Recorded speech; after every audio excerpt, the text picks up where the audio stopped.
Benzema breaks record, Kante nears Chelsea exit, Ronaldo wants Mbappe, a transfer roundup, and today's Friday feels all coming up in the next few minutes as I'm your host Matt Froelich. You are the One Footballers and this is the Daily News. So first off, Karim Benzema had a rather good night for Real Madrid. With 243 goals, he is now Real Madrid's 5th top goal scorer of all time. Last night he overtook Ferenc Puskás with the goal that's probably worthy of winning the Puskás Award. It was his second of the night, and as he controlled the ball from Marco Asensio, he flicked it over the defender, then hit a sweet left foot volley into the top corner, and it really rounded off a good night for Real Madrid. Things could have been a little bit different. After Valencia's Rodrigo gave them the lead, it was ruled out for offside, and then from there on in, you just knew that Real Madrid were going to take advantage. 3 goals in the second half saw them pick up another 3 points, and now they are still 2 behind Barcelona. It was also a good night for Eden Hazard as well. Much has been said of his move to Real Madrid and his form after such a big price tag move, but he actually turned it on last night. He looked pretty good, and we're starting to see the former Hazard that we all knew and loved at Chelsea, who was absolutely tearing defences apart. As well as this, Marco Asensio came back after 11 months out injured, jogged onto the pitch as a substitute, and then found the back of the net with his first touch. That's a pretty dream return for him. Anyway, alongside this, Karim Benzema became the 4th player in Real Madrid history to score more than 20 goals in 8 different seasons. There's Raul, Alfredo Di Stefano, and of course, Cristiano Ronaldo. It's about time we put some respect on Karim Benzema's name.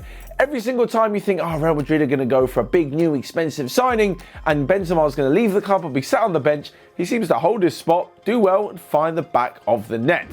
Anyway, moving on and to N'Golo Kante, who could potentially be leaving Chelsea. Now, I know what you're thinking. He's one of the best in the world in his position. Why on earth would Chelsea sell him? You're probably also thinking, why are we talking about Chelsea so much on the Daily News? That is because they are making moves in the transfer market. They're making waves, they're buying players, and they're doing a good job, which is more than we can say for most of the other teams around Europe. Anyway, the whole reason they're going to sell N'Golo Kante is because, well, he doesn't really fit into the future of Chelsea. At 29 years old, don't get me wrong, definitely in his prime. Unbelievable player. Probably got quite a good few years left in him. But at this moment in time, he's probably going to fetch the most amount of money in his career should Chelsea sell him. And it looks like they want to, because they're going to need to sell a few players if they're going to continue this unbelievable spending spree, which seeing them rebuild their side. Now, of course, yesterday we had confirmation of Timo Werner joining the club for around £50 million. Alongside this, there was Hakim Ziyech, who's going to join.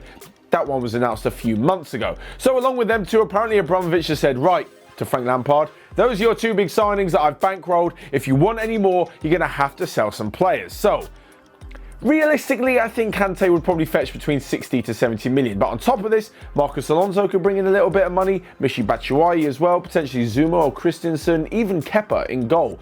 So with all that money together, apparently Chelsea are after Kai Havertz. Now, I know we mentioned yesterday that Real Madrid seems to be at the front of the queue, but again, that was just a bit of a rumour. Much like the Kai Havertz to Chelsea deal is just a bit of a rumour. The thing is, I think that it won't be so easy, as it appeared so easy to sign Ziyech and Werner, for Chelsea to bring in Havertz, mainly based off Bayer Leverkusen's position in the Bundesliga.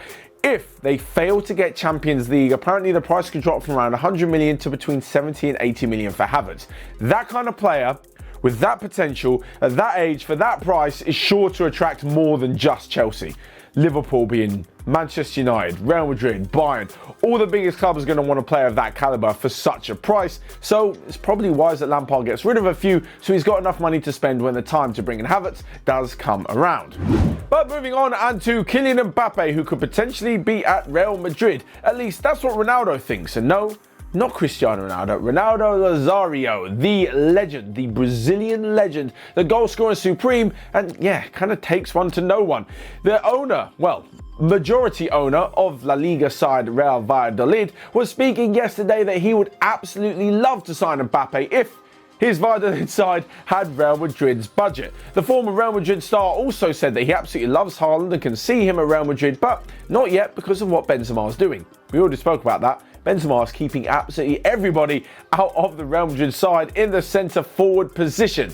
Alongside this, he also did mention that Valladolid could be in for Alexis Sanchez. Now, there isn't actually like any transfer deal going on. He just mentioned that If Sanchez's time at Inter didn't work out, and it looks like he doesn't really have a future at Manchester United, then the doors at Valladolid would be open for him. That would be an unbelievable signing.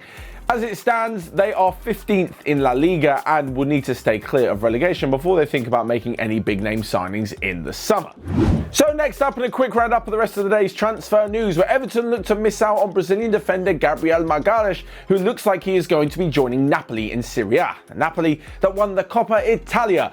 Alongside this, and David Luiz wants a 2-year extension at Arsenal, where Mikel Arteta and the club are only prepared to offer him a 1-year extension. Philippe Coutinho has had his loan deal at Bayern Munich extended to cover the rest of the season, meaning he will be available for Bayern Munich's Champions League run. And lastly but not least, Inter Milan are interested in taking Junior Firpo off Barcelona's hands for around 20 million euros.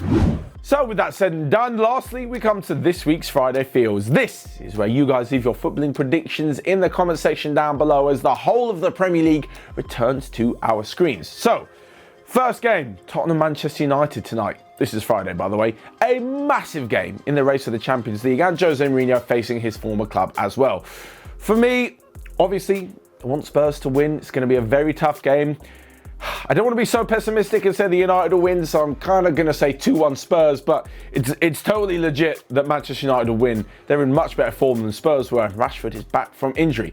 So yeah, I'm going to go with my heart and go 2-1 to Spurs. Elsewhere in the Liverpool-Everton game, which could, if Manchester City lose, see them win the title, I think they'll absolutely blow their Merseyside rivals away with a 4-2 victory over Everton. And finally, in the game that might have meant something had Bayern Munich not won the title already in the Bundesliga, between second and third place Leipzig and Dortmund, I'm going to go for a 1-1 draw.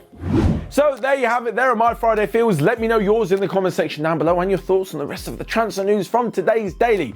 Whilst you're at it, you can smash the like button, let me know your thoughts, and click here or here to check out all of the other videos we've got going on OneFootball. And until next time, have a great weekend, enjoy the football, and I'll see you guys Monday.